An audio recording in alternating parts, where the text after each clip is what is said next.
नमस्कार साथियों, स्वागत है आप सभी का। आज के इस वीडियो में हम हिंदी के 31 ऑब्जेक्टिव प्रश्नों को हल करेंगे। तो चलिए आज के इस वीडियो को शुरू करते हैं। आज का हमारा पहला प्रश्न है, हिंदी भाषा की लिपि कौन सी है? अपभ्रंश, रोमन, देवनागरी या संस्कृत? तो हिंदी भाषा की जो लिपि है वो है देवनागरी। ऑप्शन सी इस प्रश्न का सही उत्तर हो जाएगा। क्वेश्चन नंबर 2, हिंदी में मूलतः कितने वर्ण हैं? हिंदी में हमने को बताना है कि कितने वर्ण होते हैं, 50, 51, 52 या 53। तो हिंदी में मूलतः वर्णों की संख्या होती है 52। ऑप्शन सी इस प्रश्न का बिल्कुल करेक्ट आंसर रहेगा। क्वेश्चन नंबर 3, देवनागरी किस प्रकार की लिपि है? अक्षरात्मक, चित्रात्मक, संकेतात्मक या ध्वन्यात्मक? तो देवनागरी जो भाषा है लिपि जो है वो अक्षरात्मक है। ऑप्शन ए इसका बिल्कुल सही उत्तर हो जाएगा। चलिए क्वेश्चन नंबर 4, हिंदी में वचन कितने होते हैं? 2, 3, 4 या 5? तो हिंदी में वचन होते हैं 2, एक वचन और बहुवचन। अगर पूछा जाए संस्कृत में वचन कितने होते हैं, संस्कृत में वचन होते हैं 3, एक वचन, द्विवचन और बहुवचन। क्वेश्चन नंबर 5, समास के कितने भेद है? 4, 5, 6, 7? तो समास के भेद होते हैं 6। ऑप्शन सी करेक्ट हो जाएगा। कौन कौन से होते हैं? पहला होता है तत्पुरुष समास, दूसरा होता है कर्मधारय, तीसरा होता है द्विगु, चौथा द्वंद्व समास, पांचवा होता है बहुब्रीहि और छठा एक और होता है अवयवी भाव। ये समास के 6 भेद है। क्वेश्चन नंबर 6, संधि के कितने भेद है? तो संधि के कितने भेद होते हैं? 2, 3, 4 या 5? तो संधि के भेद होते हैं 3। पहला होता है स्वर संधि, दूसरा होता है व्यंजन संधि और तीसरा होता है विसर्ग संधि। ये संधि के 3 भेद होगा। चलिए अगला प्रश्न है क्वेश्चन नंबर 7, वीर रस का स्थायी भाव क्या है? भय, शोक, उत्साह या निर्वेद? तो वीर रस का स्थायी भाव हो जाएगा उत्साह। ऑप्शन सी करेक्ट हो जाएगा। क्वेश्चन नंबर 8, हिंदी दिवस कब मनाया जाता है? 14 अगस्त, 14 सितंबर, 14 नवंबर या 14 दिसंबर?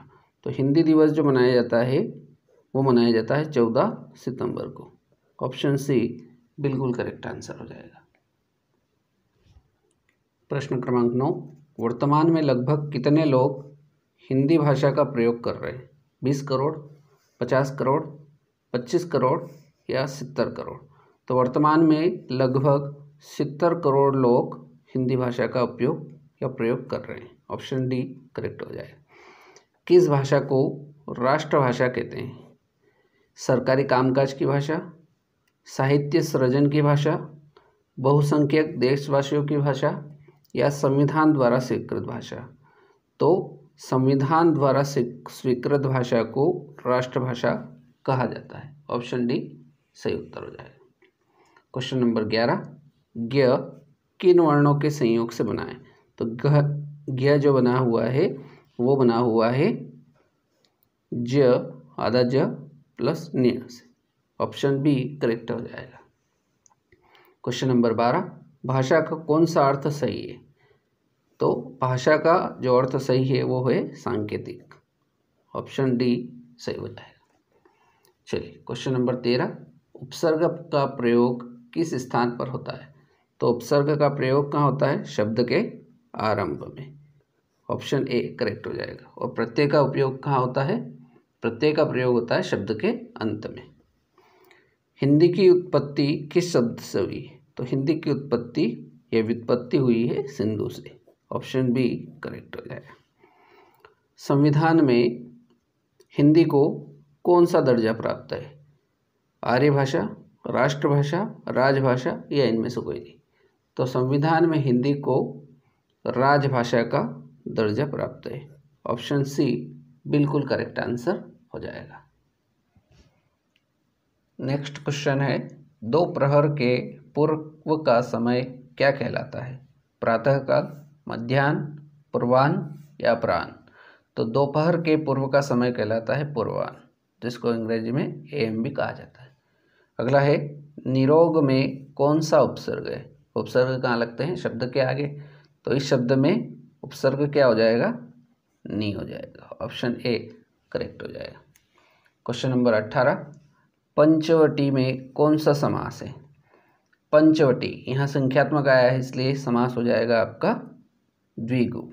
ऑप्शन डी करेक्ट हो जाएगा। चलिए क्वेश्चन नंबर 19, कानून द्वारा मान्य को क्या कहा जाता है? कानूनी, वेद, वैधिक या अवैध? तो कानून द्वारा मान्य को कहा जाएगा वेद। ऑप्शन बी करेक्ट हो जाएगा। विद्यार्थी शब्द में कौन सी संधि है? तो विद्या, धन, अर्थी, इसमें संधि कौन सी हो जाएगी? दीर्घ संधि हो जाएगी। ऑप्शन सी बिल्कुल करेक्ट हो जाएगा। चलिए क्वेश्चन नंबर 21 की ओर बढ़ते हैं। चौपाई के प्रत्येक चरण में कितनी मात्राएं होती है? 12, 16, 14 या 18? तो चौपाई के प्रत्येक चरण में मात्राओं की संख्या होती है 16। ऑप्शन बी करेक्ट हो जाएगा। क्वेश्चन नंबर 22, मीराबाई के गुरु का नाम क्या था? दादू, रैदास, नानक देव या सहजोबाई? तो मीराबाई जो है उनके गुरु का नाम था रैदास। ऑप्शन बी इस प्रश्न का बिल्कुल करेक्ट आंसर होगा। क्वेश्चन नंबर 23, रामचरितमानस की भाषा है ब्रज, अवधी, बिहारी या संस्कृत? तो रामचरितमानस की भाषा जो है वो है अवधी। ऑप्शन बी इस प्रश्न का बिल्कुल करेक्ट आंसर रहेगा। प्रश्न क्रमांक 24, हिंदी काव्य साहित्य का दूसरा काल है आदिकाल, रीतिकाल, भक्तिकाल या आधुनिक काल? तो हिंदी काव्य का दूसरा साहित्य काल जो कहा जाता है वो कहा जाता है भक्तिकाल को। ऑप्शन सी बिल्कुल करेक्ट हो जाएगा। प्रश्न क्रमांक 25, काव्य की शोभा बढ़ाने वाले कारक को क्या कहते हैं? रस, छंद, अलंकार या काव्य गुण? तो काव्य की शोभा बढ़ाने वाले कारक को अलंकार कहा जाता है। ऑप्शन सी बिल्कुल करेक्ट आंसर हो जाएगा। चलिए प्रश्न क्रमांक 26, लय, तुक, गति, यति, मात्रा एवं चरण से मुक्त रचना है रस, अलंकार, छंद या इनमें से कोई नहीं? तो लय, तुक, गति, यति, मात्रा एवं चरण से मुक्त रचना है छंद। ऑप्शन सी करेक्ट हो जाएगा। 27 नंबर, दोहा छंद के द्वितीय और चतुर्थ चरण में कितनी मात्रा होती है? तो दोहा छंद के द्वितीय और चतुर्थ चरण में मात्राओं की संख्या होती है 11। ऑप्शन बी करेक्ट हो जाएगा। क्वेश्चन नंबर 28, सूरदास किसके शिष्य थे? वल्लभाचार्य, रामानुचार्य, परमानंद दास या रैदास? तो सूरदास किसके शिष्य थे? वल्लभाचार्य।